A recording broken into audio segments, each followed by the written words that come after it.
Salut tout le monde.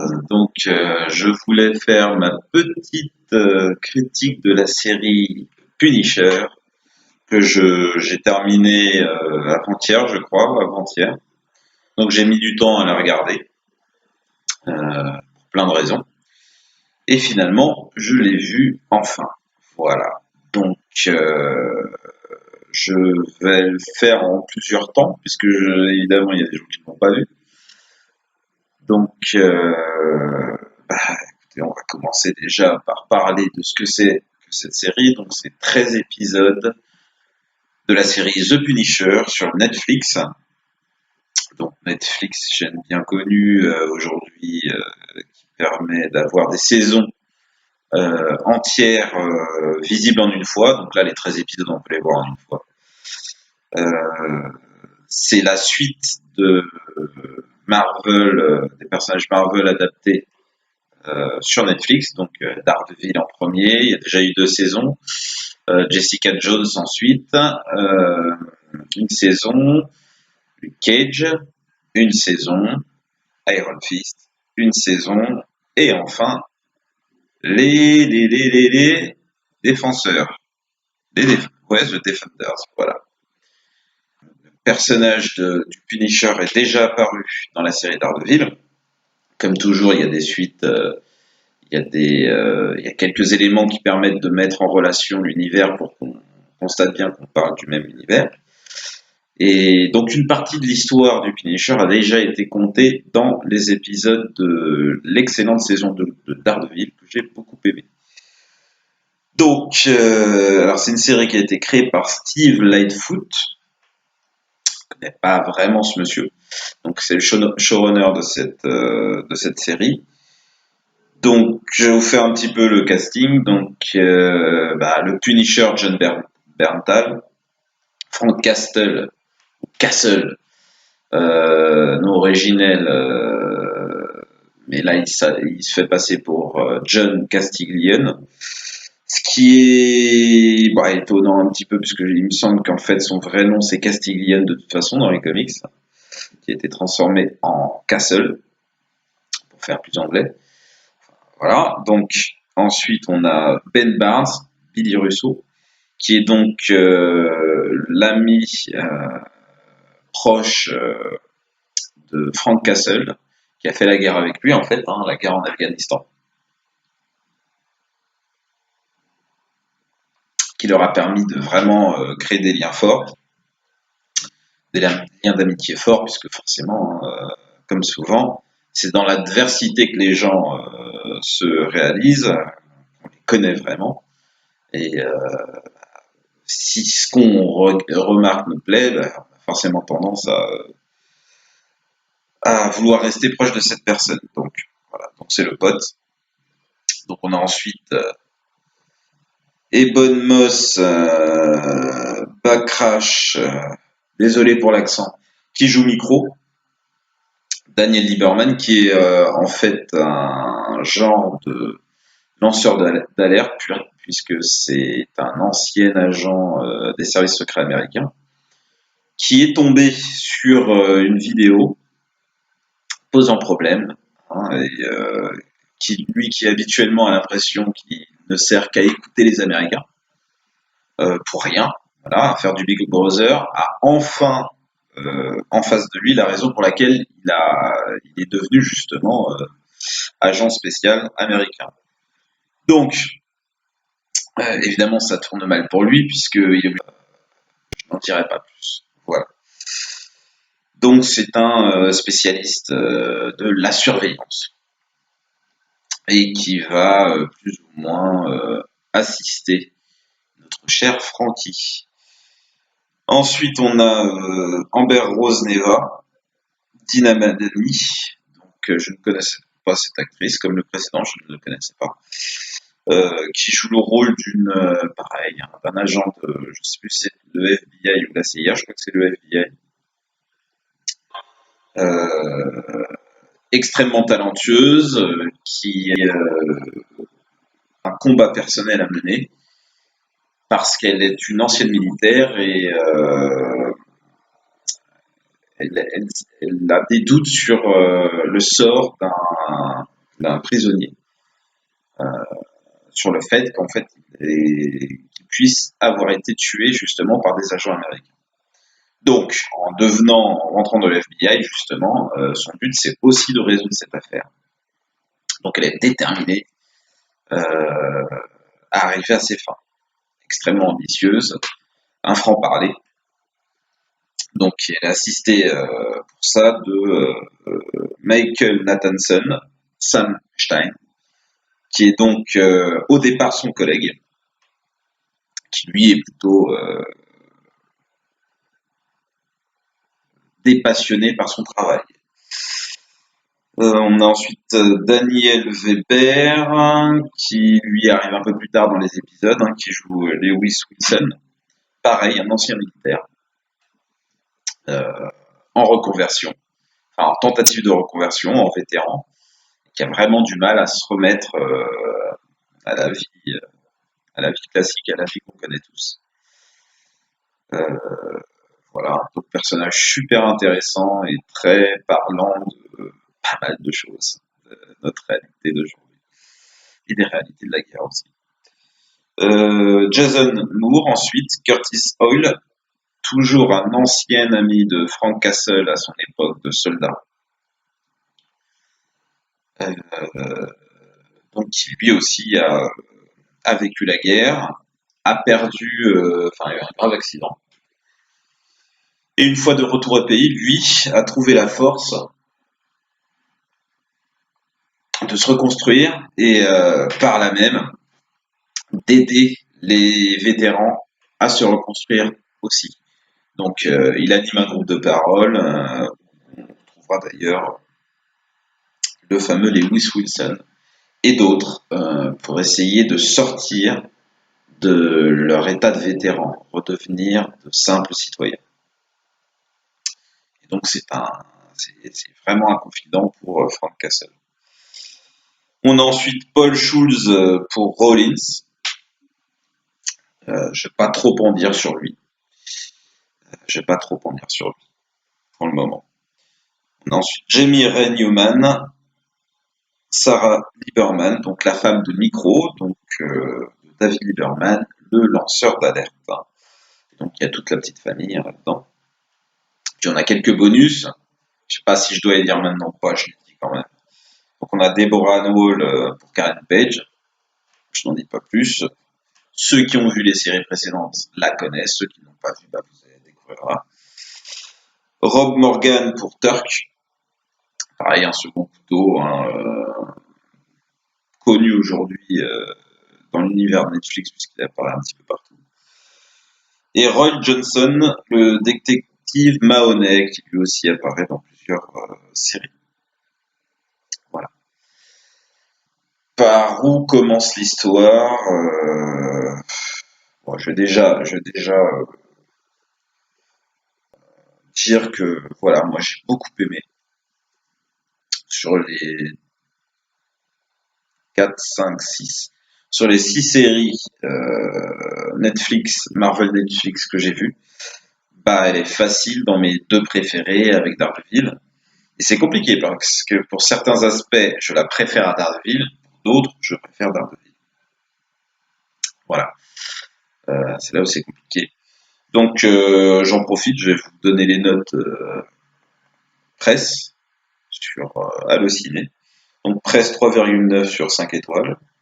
Les spectateurs 4,5 sur 5 étoiles. Donc, comme souvent, les spectateurs sont meilleur public que la presse.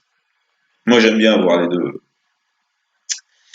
C'est toujours bien de chercher les extrêmes, voir jusqu'où ça peut aller et d'où est-ce que ça peut partir. Parce que très souvent la vérité est un petit peu entre les deux. Donc voilà pour la présentation. Donc je vous ai dit 13 épisodes.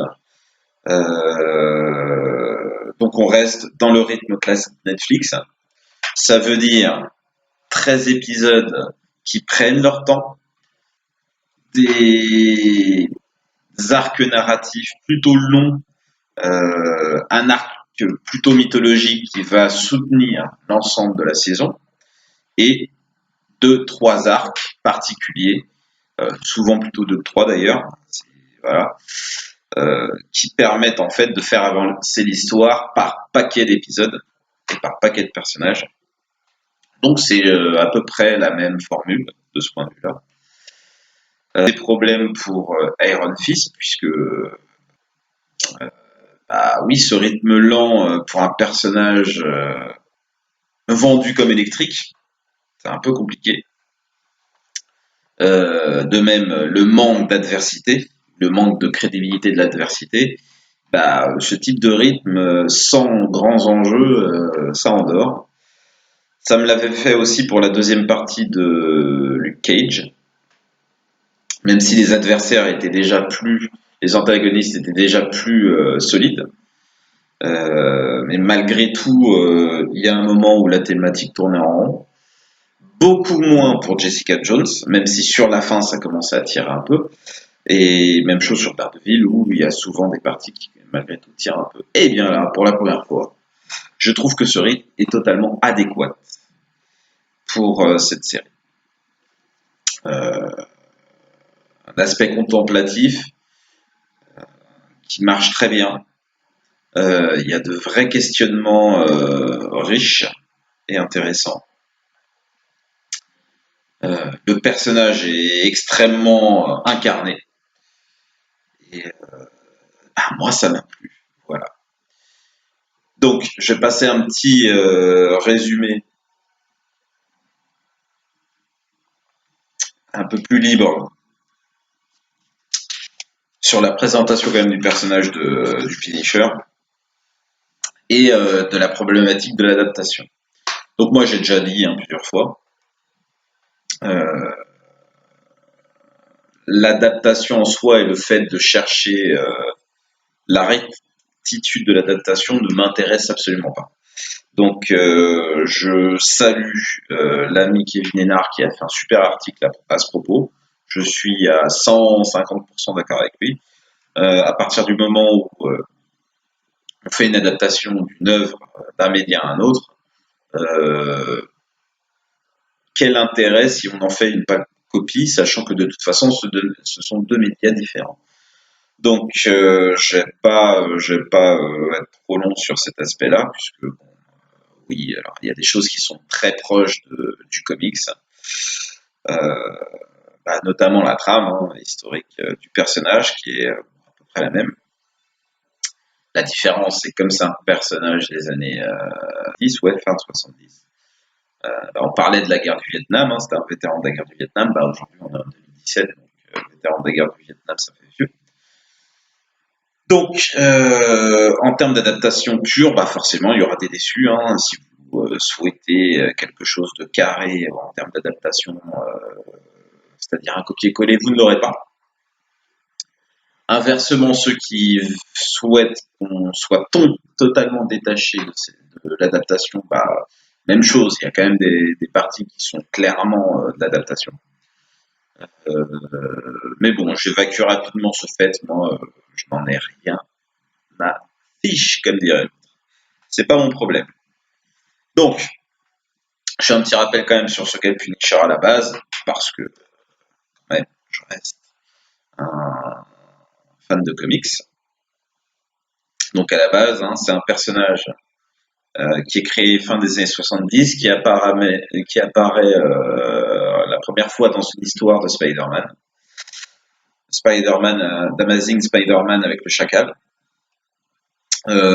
Personnage qui cherche à tuer Spider-Man, qui, à l'époque, ça fait quelques années que je lis plus de comics, donc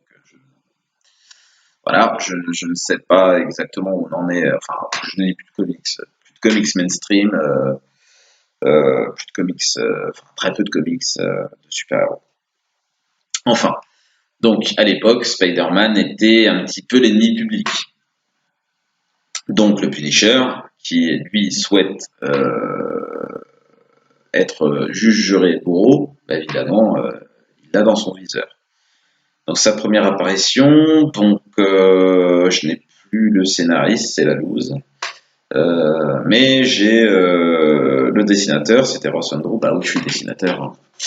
Ross Andru pour l'épisode, mais le design du personnage, c'est John Romita. John Romita, grand nom du comics et grand nom sur Spider-Man, puisqu'il l'a dessiné, à la suite de Steve Ditko, le créateur, enfin, le co-créateur du personnage, toujours compliqué, hein, les créateurs, enfin, voilà. En tout cas, le premier dessinateur de la série.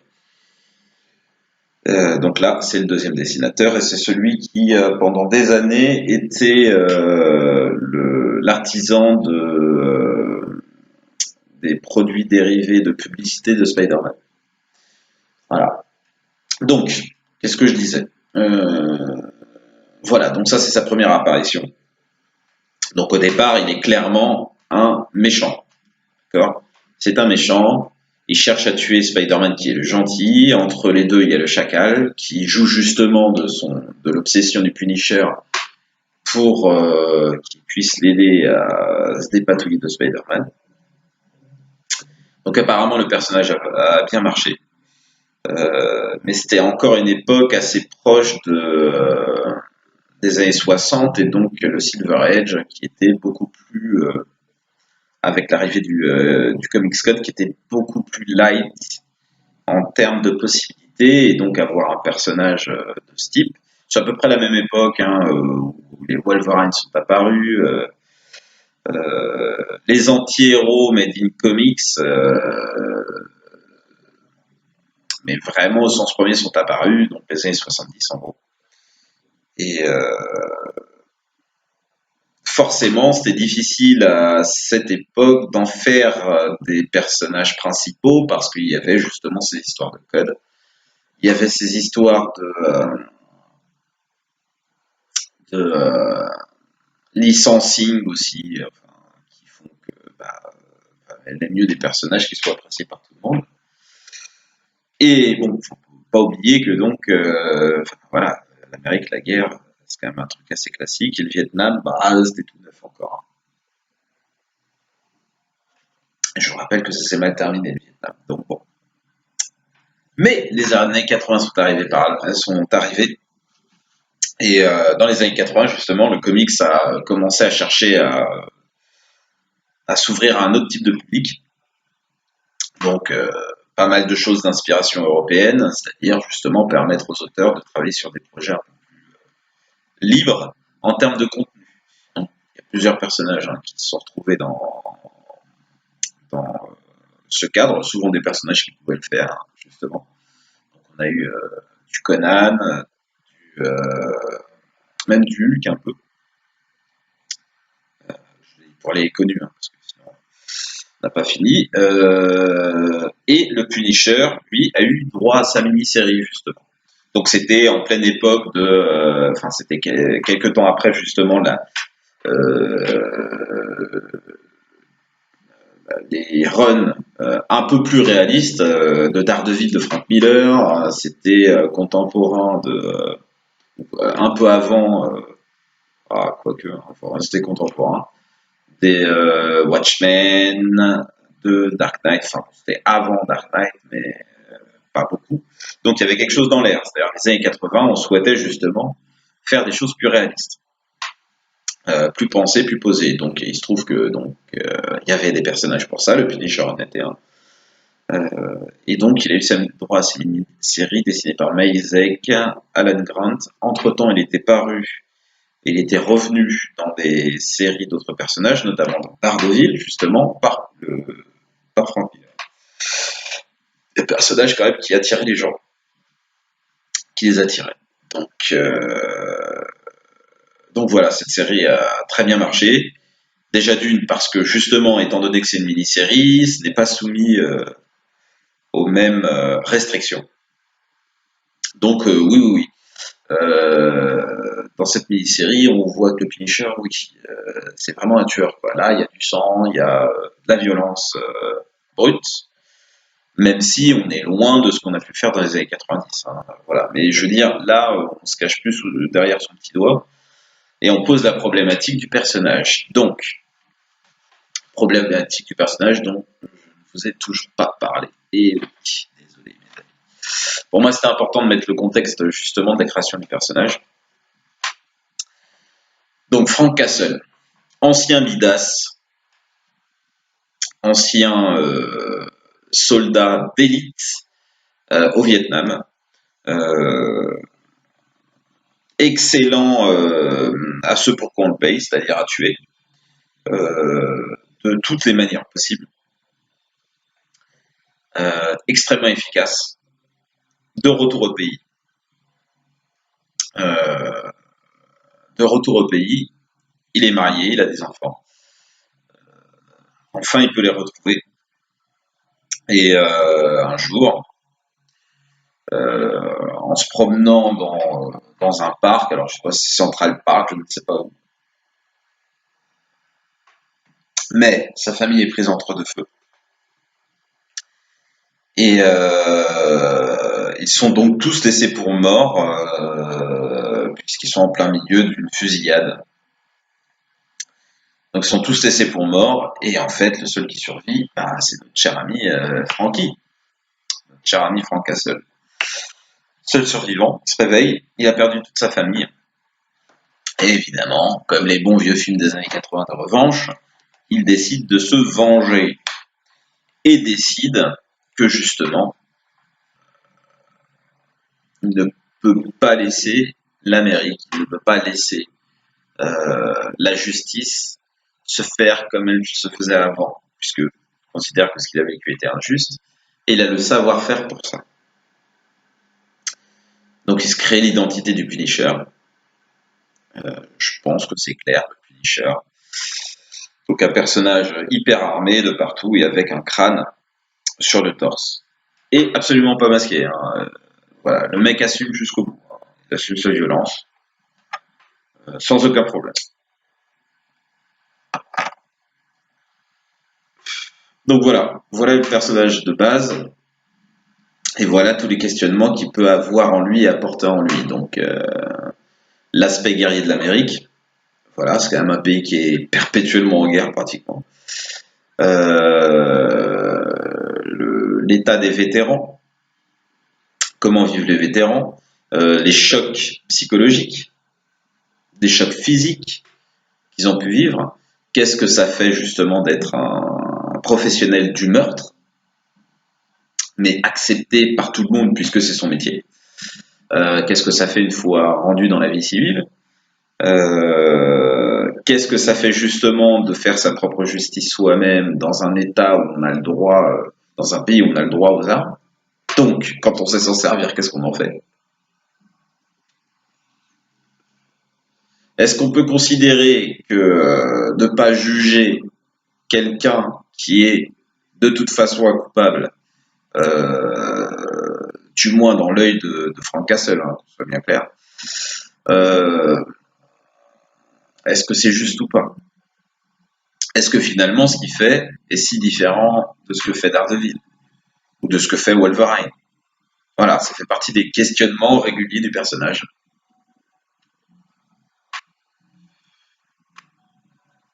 Voilà. Donc ça c'est vraiment la problématique du personnage. Donc fin années 80, ça marche très bien pour lui puisque il y a une série qui, enfin, il y a plusieurs séries qui apparaissent. Punisher Warzone, Punisher War Journal. Donc, je ne sais plus lequel, il me semble que War Journal c'est Chuck Dixon.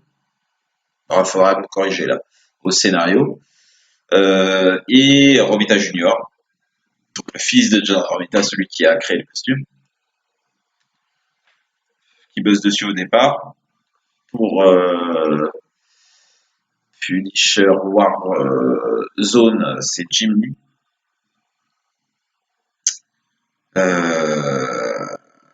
Au départ, avec Carl Potts, il me semble. C'est vieux. Ah oui, j'ai pas révisé. Hein. Voilà, donc c'est un personnage qui a beaucoup de succès à la fin des années 80. Bah, c'est le début du Dark and Gritty, c'est-à-dire après les Watchmen, après Dark Knight. Le comics essaye un petit peu de trouver justement des personnages comme ça, un ton un peu plus dur. Et donc le Punisher est parfait pour ça, donc il se retrouve avec plusieurs séries, il est dans plusieurs Il fait plusieurs guests dans plusieurs séries connues. Hein. Rejoint le Ghost Rider, l'esprit de la vengeance quand même. C'est voilà. Et plein d'autres personnages comme ça. Voilà. Donc voilà, donc ensuite, hein, il a plus ou moins de succès selon, hein, ça se termine, ça recommence, ça se termine, ça se recommence, ça c'est l'histoire des comics, c'est encore autre chose. Donc autre élément qui est lié au temps, bah, effectivement, c'est dans beaucoup d'histoires récentes, on parle plus du Vietnam, on parle de l'Afghanistan, ça se réactualise régulièrement, ce qui n'est pas le cas pour une partie des dernières séries qui sont arrivées, scénarisées par Garth Ennis, où lui il considère que non, non, non, il a bien l'âge qu'il a, hein, la soixantaine bien tapée, et vu qu'il fait très attention justement à sa santé, bah, elle reste très efficace. Donc voilà pour le personnage en lui-même, au niveau des comics, les problématiques qui sont liées. Donc voilà, très souvent, il fait équipe avec des héros parce que malgré tout, il fait partie des bons, mais selon l'intérêt des scénaristes et ce qu'ils veulent développer en termes de thématiques, bah, il peut être méchant. Voilà, donc c'est un petit peu comme un Venom, c'est un petit peu comme un Magneto, c'est voilà. Sauf que bon, lui il n'a pas de pouvoir. Son pouvoir, c'est son savoir-faire, c'est-à-dire le combat, la guerre, les armes, la stratégie, enfin plutôt la tactique. Voilà, chers amis, pour la présentation du personnage. Je vais m'arrêter là pour le moment et vous faire une deuxième vidéo sur plus détaillée sur ce que j'ai pensé, sans spoiler. Et ensuite, je ferai une troisième vidéo, cette fois qui sera totalement avec spoiler. À plus tard.